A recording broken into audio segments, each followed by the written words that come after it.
아멘. 세월호 사건과 관련하여 지난 7월 20일자 서울신문의 기사를 읽어드리는 것으로 오늘의 설교를 시작하겠습니다.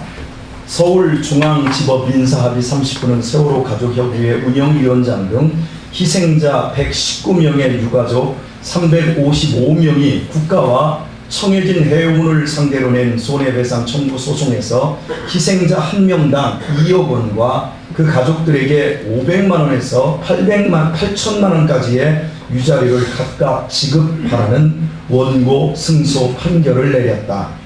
이에 따라 유가족별로 약 3억 2천만 원에서 적게는 2억 5천만 원의 손해배상하기 결정되었다. 이미 세월호 특별법에 따라 가족당 2억 1천만 원에서 2억 5천만 원을 받았기에 이번 판결이 확정될 경우 재판에 참여한 유가족들은 특별법에 따른 보상금보다 더 많은 배상금을 받게 되었다. 그러나 유가족들은 여전히 국가와 기업의 책임을 구체적으로 밝히지 못했다면서 2심에서는 지금보다 더 큰 책임을 묻는 재판이 되길 바란다며 이번 판결에 대해 불복하고 항소했다. 기사 내용은 여기까지입니다. 이 기사가 나가자 68개의 댓글이 붙었는데 댓글은 일맥상통하는 내용이었는데 그 중에 몇 개만 제가 소개를 하겠습니다. 세월호 참사는 너무 슬픈 일이지만 한도 끝도 없는 보상은 아니라고 본다. 국가적 책임은 묻는 건 좋은데 돈 타령은 이제 그만하시지요. 명분이 돈 때문에 무색해집니다. 내 눈에는 이제는 한몫 챙기려는 의도로 보인다. 이제 그만하자. 엄한 사람 나쁜 사람 만들지 말기를. 그만 우려먹어라. 민간 업체에 의한 피해를 국가가 왜 보상을 해야 한단 말인가.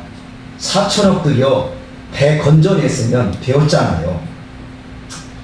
여러분은 세월호 사건에 대한 이 판결에 대해 어떤 생각을 견지하십니까?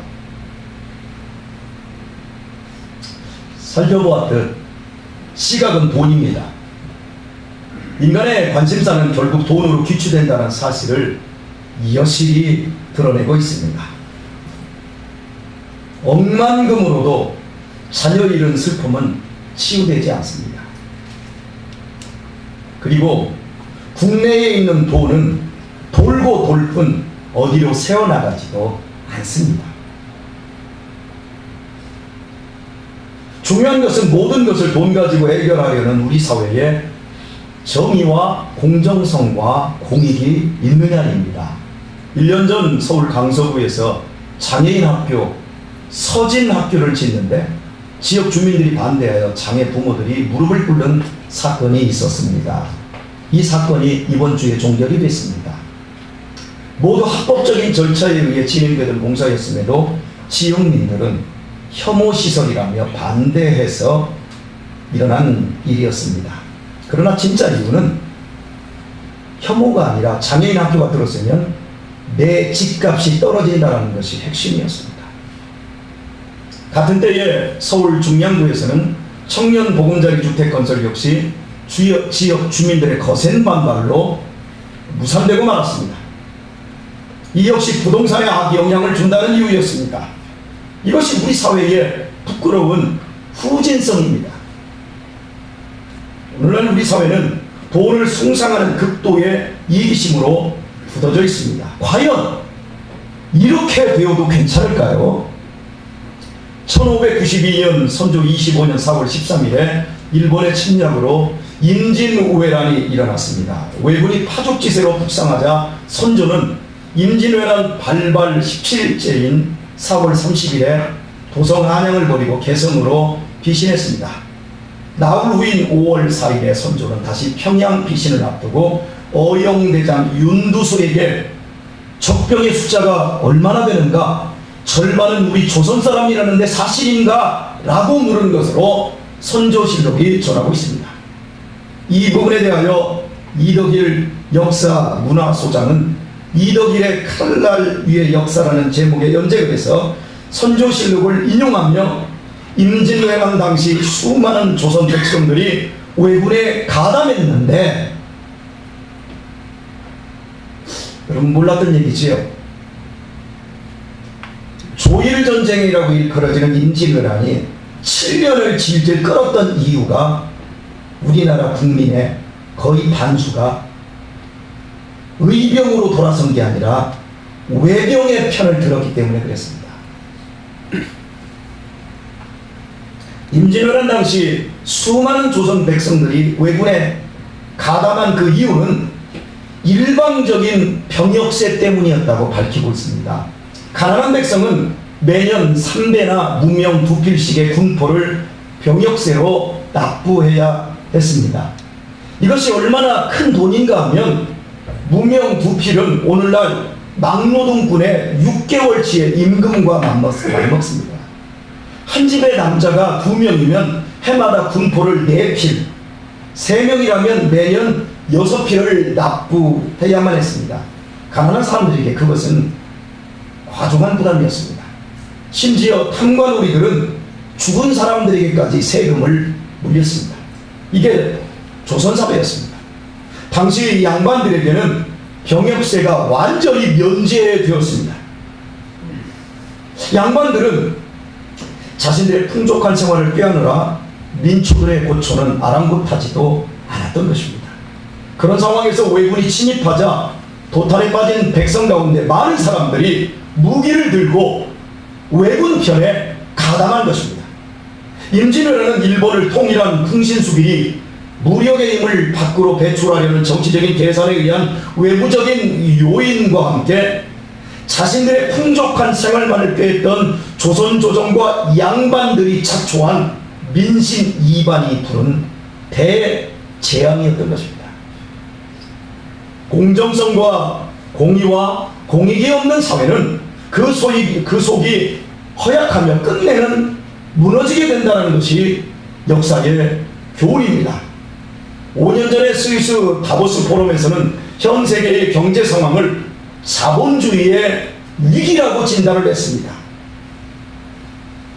왜 위기인가? 빈부격차가 심화되고 있다는 거예요. 빈부격차로 인한 양극화가 심화되어 부가 소수에게 편중되고 다수가 빈곤에 시달리는 사회가 방치될 경우에 종국의 그 사회는 어떤 형태든 물리적인 힘에 의해 붕괴되고 만다는 것이 역사의 냉혹한 교훈입니다. 로마도 그랬고요, 그리스도 그랬고요, 모든 사회가 그랬어요. 제가 이걸 일일이 다 예를 들면 오늘 설교 끝도 없습니다. 여러분 지금 우리 사회를 한번 보십시오. 촛불 집회 이후 성난 민중들에 의해 정치 기득권층이 무너져 내렸습니다. 대통령도 끌어내렸어요. 누가? 힘이 아닌 국민이에요. 안보라는 명목으로 60년 이상 기득권을 누리며 사회적인 공의와 공정성을 배반한 보수가 몰락을 해버렸습니다.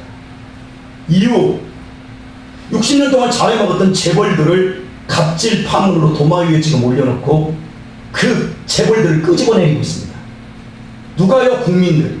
동시에 미투운동으로 문화 연예계 갑질하던 그 지도층들을 끌어내려버렸습니다. 사회 곳곳을 보십시오. 감히 국회 상임위원들의 활동비에 대해 국민이 시비를 걸고 있어요. 공무원 연금에 비해 빈약한 국민연금에 대한 사회적 반발이 거세지고 있어요. 편의점에서 약 판매가 실시되면서 약사와 의사들의 기득권들이 손상을 입었습니다. 저는 이런 것들이 우리 사회 역시 자본주의 위기 속에서 사회적 공의와 공정성과 공익을 향한 개혁이 시작되었다고 봅니다. 시대가 달라지고 있습니다. 국민들의 수준이 달라졌고 국민들이 그 힘을 모으고 쓰는 방법 역시 달라져 버렸어요. 이제 국민들이 무서워지고 있습니다. 어떤 교육계의 높은 사람이 민중은 개돼지라고 말했는데요. 아니에요. 민중은 개돼지가 아니라 무서운 호랑이가 되어가고 있어요. 그런데도 이 사실을 인지하지 못하고 여전히 자신들만의 부와 번영을 누리려고만 하는 자들이 아직도 대한민국 사회에 많다라는 것이 걱정이고 문제입니다. 그러나 지난 시간에 이미 살펴보았듯이 바울로 인해 에베소에서는 적지 않은 소동이 일어났습니다. 데메드리오와 그의 동업자들은 바울로 인해 아데미 신의 위엄이 떨어진다고 천하게 되었다고 분개했습니다. 그리하여 그들 모두는 크다 에베소 사람들이 아데미어를 연호하며 결기를 보였습니다. 진심으로 아데미를 위하는 것 같았습니다. 그러나 그것은 명분뿐이었습니다. 오직 아데미 여신을 빙자하여 자신들의 풍족한 생활만을 지켜내기 위한 고도의 술책에 불과했습니다. 바울 사도가 고백했듯 우리 모두는 먹든지 마시든지 살든지 죽든지 다 하나님의 영광을 위해서 합니다. 아멘 아닌가요?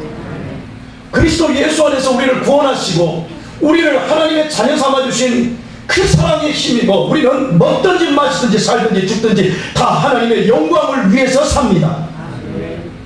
그러나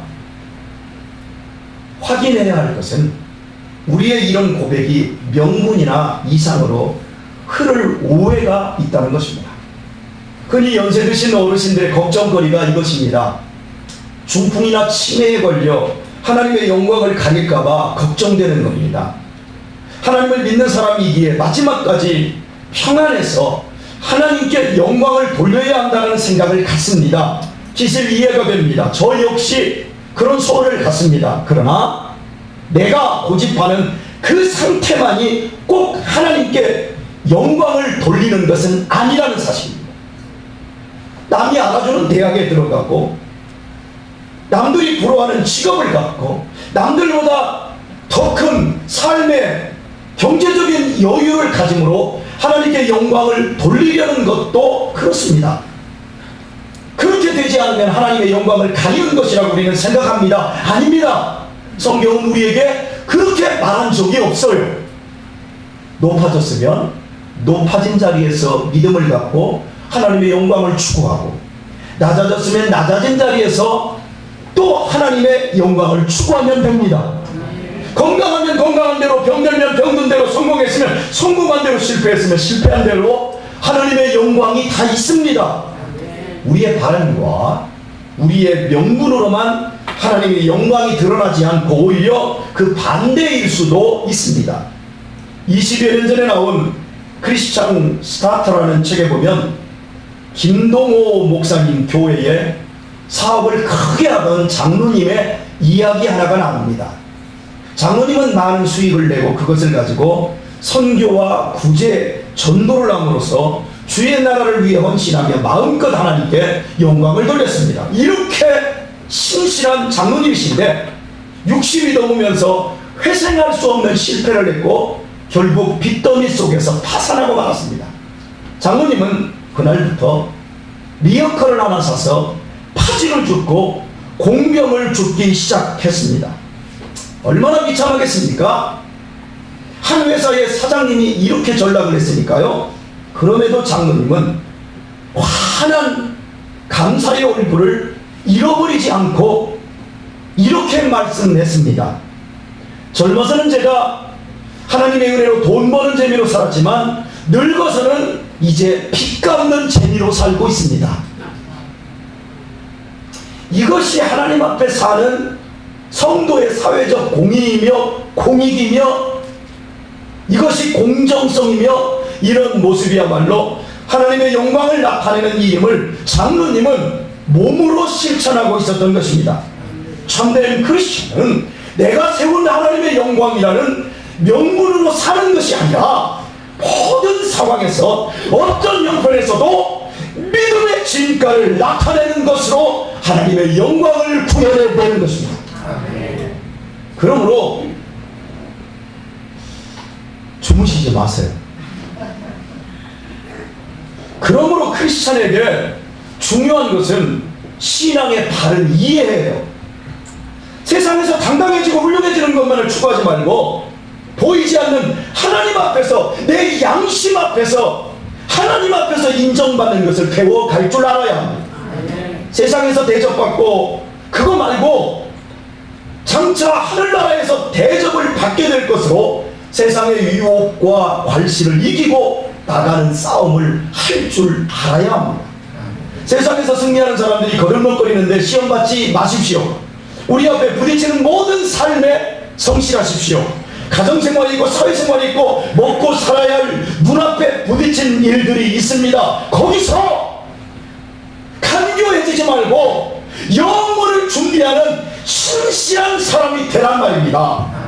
우리는 이 땅이 전부가 아니라 영원한 그 세계가 있다라는 진리를 깨우쳤습니다.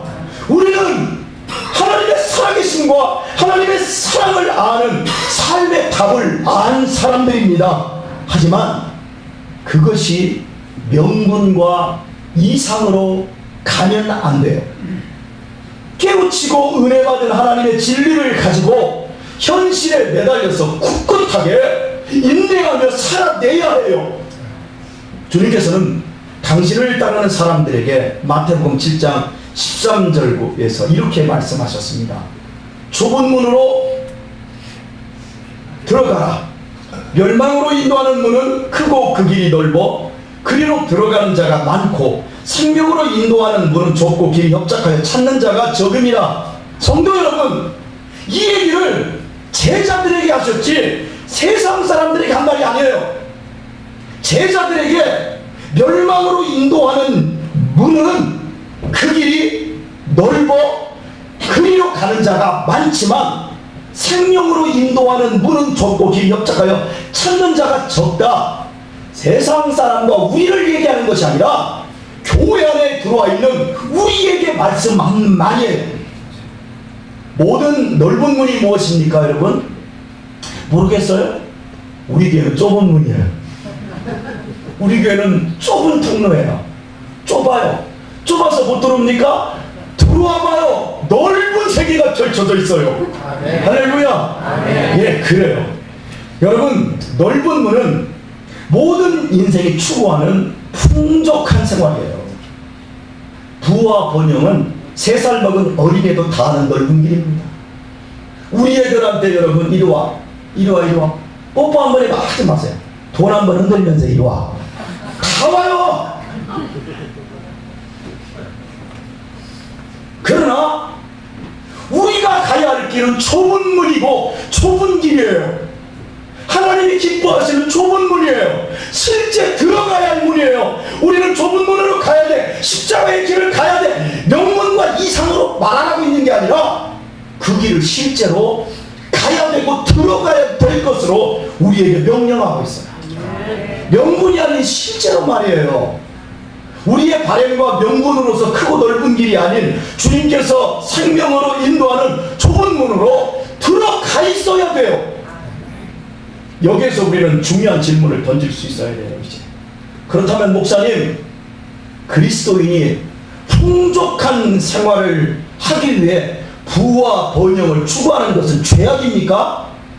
목사님, 꼭 가난하게 지질이 궁상 떨며 살아야만 그것이 좁은 문인가요? 아닙니다. 오해하지 마십시오. 만약 하나님을 명분 삼아 눈에 보이는 자신의 풍족한 생활을 삶의 목적으로 삼은 명목상의 그리스도인이라면 그의 부가 커지면 커질수록 그것은 결과적으로 자신의 멸망을 재촉하는 독과 해악이 될 것입니다. 그러나 눈에 보이지 않는 하나님을 자기 삶의 목적으로 삼고 살아가는 참된 크리스찬이라면 그의 부가 커지면 커질수록 도리어 축하해 줄 일입니다. 왜냐하면 그의 부로 인한 혜택은 더 많은 사람들에게 나누어질 것이기 때문입니다. 저희 교회는 선교사와 타 교회와 기관 10곳을 돕고 있습니다. 뿐만 아니라 지금도 어렵고 힘들고 아픈 사람들이 있으면 종종 돕는 일에도 최선을 다합니다. 이는 저희 교회가 저희 교회 규모 정도 되는 타 교회들보다 배 이상 많이 하고 있는 선교와 구제입니다. 뿐만 아니라 청소년 성장 프로그램과 선교원을 운영하고 있습니다. 지금까지 도서관을 운영했지요. 제가 지금까지 이제 그 8년째 그 청소년 탐험 활동을 오늘도 떠나지만 여러분, 그게 돈으로 계산하면 얼마나 비싼 건 줄 아세요? 다른 기관에서 가면 50만 원, 70만 원이에요. 그런데 우리 교회는 10만 원에서 15만 원이면 해요. 왜? 제 인건비를 안 받았으니까. 제 아내가 포상활동 이걸 하면서 다른 기관들은 자기 월급을 다 받습니다. 그런데 10원 한 장 안 받고 지금까지 하고 있어요. 도서관 하면서 지금까지 했던 모든 거 다 계산하면요, 우리 교회가 무려 5억도 넘게 지금까지 15년 동안 선교하고 투자했어요. 이 돈이면 우리 빚 다 갚았어요. 그리고 여러분들이 고민하는 제 사택 문제도 해결되었어요. 그런데 우리는 그렇게 하지 않았어요. 저희 교회가 경상비로 쓰고 남은 돈으로 선교하는 것이 아니라 처음부터 선교원금은 따로 분리가 되었습니다. 선교원금은 전액 선교를 위해서만 사용했지 교회 살림으로 써본 적이 없어요. 이런 헌금은 기득권이 아닌 사역이라는 제 신념 때문이었고, 그리고 여기에 협조해 주시고 이해해 주신 성도님들로 인해서 이루어진 일이었어요. 3주 전에 선교회 재정 상태가 최악이라고 제가 여러분들에게 선교 헌금을 안 하시는 분들은 조금 해 주십사 하고, 그리고 이미 하고 있는 분들은 10년 전에도 부조 만원하다가 지금도 만원하는 사람 없잖아요. 그지요? 그런 것처럼 10년 전에도 만원하다가 지금도 만원하지만 거기에 조금 더 붙여서 선교헌금을 하면 좋겠다. 제가 여러분들에게 그렇게 광고를 드렸습니다. 마음의 부담이 될 광고였습니다. 그런데 모 성도님께서 부담스러운 광고를 듣는데 마음에 감동이 생겼고 300만 원을 선뜻 헌금해 주셨습니다. 그러면서 하시는 말이, 목사님, 나가서 선교하지 못하는데 내가 헌금이라도 드릴 수 있어서 마음이 얼마나 좋은지 모르겠어요. 오히려 이렇게 말씀을 하시더라고요. 바로 여러분, 이런 마음을 가진 사람에게 풍족한 번영이 주어지는 것은 결과적으로 사회를 더욱 튼튼하게 만들 수 있는 거예요.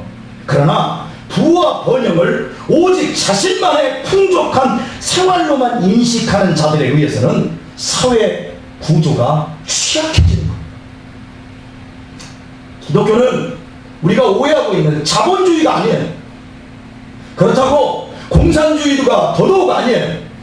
그런데 우리 한국의 보수주의자들은 자본주의를 떠받드는 신녀가 되었어요. 잘 들어보십시오.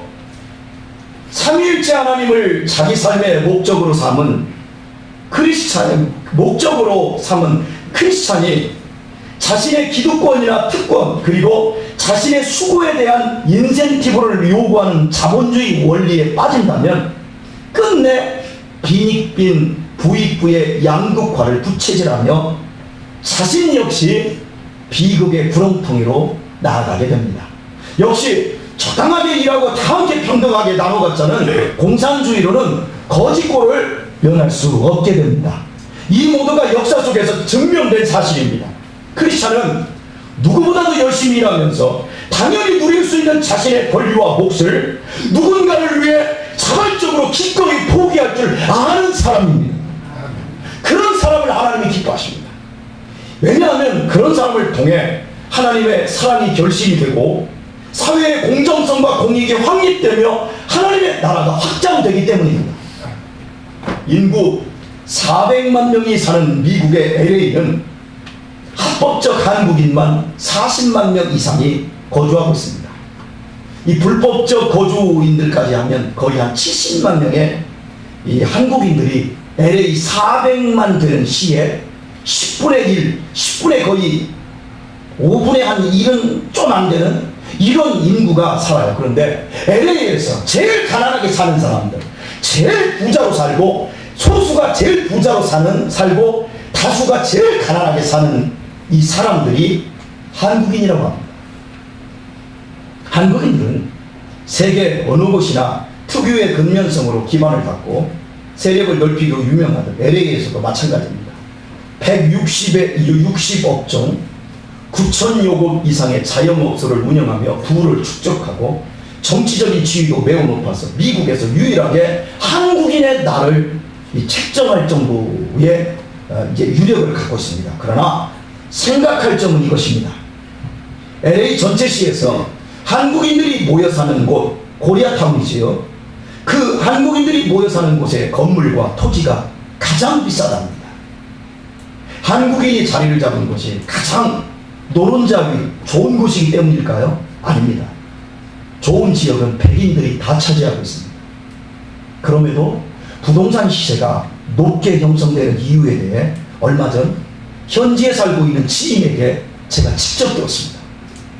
LA시가 탄생한 지 230년 동안 부동산은 LA시 모든 지역에서 평준화였는데 한국인들이 터를 잡은 곳 역시 저렴했답니다. 그런데 한국인들이 부동산을 사들이면서부터 폭등했답니다. 무슨 말이겠습니까? 돈 번 한국 사람들이 자신들의 부를 이용하여 싼 값에 자기들 부동산을 매입하고는 가격을 올려버리는 것입니다. 한국에서 하던 그 짓거리, 그 부동산 투기를 그곳에서도 하면서 먼저 성공한 한국인들이 뒤에 온 교포들의 등골을 다 빼버리는 거예요. 그로 인하여 집값이 가장 비싸서 부를 축적한 소수를 제외하고 나머지 한국인들이 LA에서 가장 가난하게 비참하게 산다는 것입니다. 그런데 이렇게 투기를 조장한 사람들 중 대다수는 크리스찬들이에요. 제일 먼저 미국에 가서 자리를 잡으면서 이제는 사회적으로 부를 축적한 그분들이 교회에서 모였던 분들인데 장로님들이고 권사님들이고 목사님들이 이 짓거리를 제일 많이 한다. 그들에게 신앙은 명분에 불과한 거예요. 공익도 없고 공의도 없고 사회적인 공정성을 무시한, 그게 여러분 신앙입니까? 넓은 길로 가며 멸망으로 가고 있는 것. 지난달 26일이었습니다. 박원순 서울시장이 여의도와 용산 마스터플랜 재개발입니다. 대규모 재개발입니다. 마스터플랜을 보류하겠다는 긴급 기자회견을 열었습니다. 이날 개발 계획을 전격 보류했다는 소식이 전해지자 부동산 현장에서 난리가 났습니다. 그리고 서울시청에 전화는 폭주하고 인터넷에는 항의글이 쏟아졌는데 내용의 핵심은 이것이었습니다. 개발을 보류하면 개발한다는 것 때문에 집값이 폭등했는데 개발을 보류하면 폭락할 것 아니냐. 그 폭락한 그 돈 서울시가 보상하라는 것이었습니다. 여러분, 누가 부동산 시세 올렸어요? 국가는 부동산 안정화를 위해서 특단의 대책을 내어놓는데도 계속해서 부동산 시세를 올라가고 있는 이유가 누구 때문이에요? 국가 때문이에요? 서울시 때문에 그래요? 여유자금 가진 사람들이 투기질로 집값이 천정부지로 올라가는 거예요. 많게는 3억, 높게는 10억 이상 올라가 버렸어요. 노후되고 낙후되어 시가 주도하여 개발에 사람 살 수 있도록 개발해 주겠다고 하니까 주변에 있는 투기 세력들이 벌떼같이 몰려들어서 10억 이상 올려버렸어요. 그러니까 부동산 과열로 도저히 서울시가 개발을 할 수가 없어서 보류하겠다고 하니까 바로 그 짓거리 하면서 돈을 벌려고 한 그 사람들이 보상하라고 난리를 친 거예요. 여러분, 참으로 부끄러운 일이에요. 이득에만 눈이 멀어 사회적 공의나 공정성, 공익도 모르는 파렴치한 일입니다. 이 모양 이 꼴이 나라가 망해가고 있는 거예요. 여러분, 지금 우리나라가 성공을 향해서 가고 있는 것 같아요. 3만 불 시대가 언제인데 이명박 대통령 시절에 3만 불을 한다고 했는데 멈춰 있어요. 그리고 계속 후퇴하고 있어요. 전국적으로 분양이 안 된 새 아파트가 129만 호입니다. 평택 인구가 한 사람씩 세 채를 가져도 될 만한 새 아파트가 분양이 안 되고 있는데, 그런데 부동산은 떨어지지 않고 투기로 인해 계속해서 신도시가 건설되고 재개발이 되고 있는 거예요. 여유 있는 자들의 공의와 공정성과 도덕성을 잃은 도가넘은 욕심으로 인해 우리의 다음 세대들이, 우리의 청년 세대들이 가정을 꾸리는 것을 포기했고 자식을 낳지 않는 것을 결정을 해버려서 대한민국은 늙어가면서 서서히 망해가고 있는 거예요. 여러분, 이런 현장이 크리스찬은 없나요? 고독 도시개발할 때 제가 아는 여러 명의 목사님들도 투기로 한몫 챙기셨습니다. 땅이 돈을 벌어준다라는, 땅만큼 정확하게 돈을 벌어준다는 정설과 같은 속설이 교회 안에서도 성도들끼리 돈 있는 사람들은 다 말하고 있어요. 오늘날 이 땅에 많은 교회와 크리스찬이 있어도 하나님의 나라가 확장되고 있지 않는 이유가 무엇일까요? 한국교회가 이렇게 부흥하고 예배하고 기도하고 전도하는데 왜 한국 사회는 병들고 있고 망해가고 있는 걸까요? 하나님을 믿는 대부분의 크리스찬들이 겉으로는 보이지 않는 하나님을 명분으로 내세우면서도 실제로는 눈에 보이는 풍족한 생활을 목적으로 삼고 있기 때문입니다. 생각해 보십시오. 풍족한 생활을 삶의 목적으로 삼은 크리스찬들이 아무리 많다 한들 그런 사람들이 사회 정의와 공정성과 도덕성과 공익을 구현할 수 있을까요? 더 큰 부를 위해 수단과 방법을 가리지 않으며 양심을 상실할 것입니다. 그리하여 필연 내면에서부터 누리는 자족과 감사와 참된 행복은 점점 멀어지게 될 것입니다. 결국 풍족한 생활을 누리면 누릴수록 눈에 보이지 않는 하나님과는 무관해지고 하나님의 나라의 큰 장애물이 될 뿐만 아니라 본인은 멸망으로 향해 가고 있을 뿐입니다. 목사님은 안 가지셨습니까? 못 가진 자의 피해를 마음껏 분출하는 설교를 하고 있습니다. 혹시 여러분 그렇게 생각하십니까?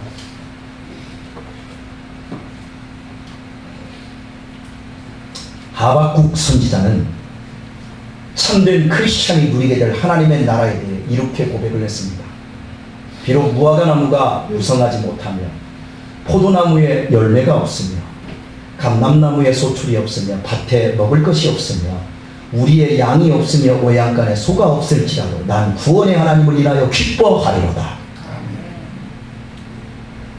하나님의 나라는 돈주머니의 두께나 세상의 금은보화를 통해 주어지는 것이 결코 아닙니다. 크리스찬은 누구나 열심히 일하면서도 당연히 누릴 수 있는 자신의 권리를 기꺼이 포기할 줄 아는 사람입니다. 크리스찬은 자신을 구원해 주시기 위해 하나님의 권리를 자발적으로 포기하고 십자가의 보혈로 영원한 생명을 나눠주셨던 주님을 주인으로 모시고 그분의 도만을 쫓아 살아가는 사람이기 때문입니다. 그러므로 부유한 그리스도인은 상대적으로 더 많은 소유를 지니고 혼자만 윤택한 삶을 추구하는 것에 있지 않습니다. 모으고 쥐기만 했을 뿐 누군가의 믿음과 삶을 위해 나누고 베풀지 못한다면 그는 가난뱅이에 불과합니다. 참으로 부유한 크리스천은 소유의 많고 적음을 떠나 그가 속한 공동체와 사회를 견고한 하나님의 나라로 일구기 위해 자신의 권리를 자발적으로 포기하는 사람입니다. 하나님의 권리를 포기하신 예수님을 본받아 자신의 권리를 포기할 때 죽음을 깨뜨리고 부활하신 예수님의 생명이 자신을 통해 역사하시고 예수님의 생명 속에서 이 세상 그 무엇도 흔들 수 없는 견고한 하나님의 나라가 세워짐을 알기 때문입니다. 만약 예수님을 믿는다면서도 자신은 지닌 것이 없어 포기할 것이라고는 아무것도 없다고 생각한다면 그는 정치, 경제, 사회 논리를 쫓는 사람일 뿐 예수 그리스도를 쫓는 사람은 아닙니다. 그리스도인은 가진 것이 없어 누군가의 도움을 받을지언정 자기 역시 이웃과 사회를 위해 무엇을 포기할 수 있을지를 생각하고 실천하는 사람입니다. 바로 그런 사람들만을 통해 그의 발길이 닿는 곳에 하나님의 나라가 견고하게 일구어집니다. 이 땅에 성육신하신 예수님께서 말씀하신 비유는 총 37개였습니다. 그 중에 무려 17가지가 재물에 대한 비유였습니다. 신이 주님께서 당신이 왜 재물에 대한 이 비유를 이렇게 많이 하셨는지를 이렇게 밝히셨습니다. 재물이 있는 곳에 네 마음도 있다. 하나님과 재물을 겸하여 섬길 수 없느니라.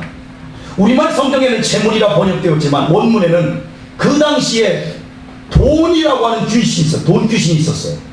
원문에는 맘몬, 돈 귀신이라고 되어 있습니다. 그러니까 돈은 단순한 재물이 아니에요. 그 속에 인격이 있고 영적인 의미가 있어요. 재물이 있는 곳에 내 마음이 있는 것이 아니라 돈 귀신이 있는 곳에 네 마음이 있다. 하나님과 돈 귀신을 겸하여 섬길 수 없다. 돈은 멸망으로 인도하는 넓은 길이 될 수도 있고요, 생명으로 인도하는 좁은 문이 될 수도 있습니다. 자본주의 사회이든 공산주의 사회이든 개인이 적게 가져서 살 수 없다거나 불행해지는 법은 없습니다.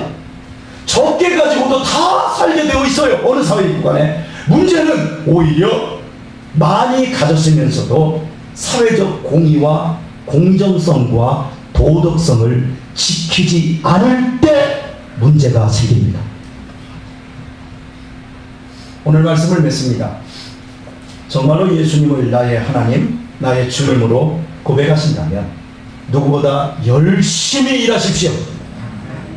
땀 흘리면서 일하십시오. 땀 흘리지 않은 자식들한테는 10원 한 장 물려주지 마십시오. 절간이라도 갖다 버리십시오. 아멘들. 왜냐하면 그렇게 해야 정신 차려서 쓴맛을 알고요, 하나님 앞에 무릎이라도 꿇어요. 그거 쓰느라고 죽어요. 어제 우리가 청년에서 제자훈련을 하면서 살펴봤지만요, 성경의 믿음의 사람들은 자식들한테 아무것도 안 물려줬어요. 아브라함도 이삭에게 안 물려주고 이삭도 야곱에게 하나도 안 물려줘요. 자식에게 물려줘서 망한 게 솔로몬이에요.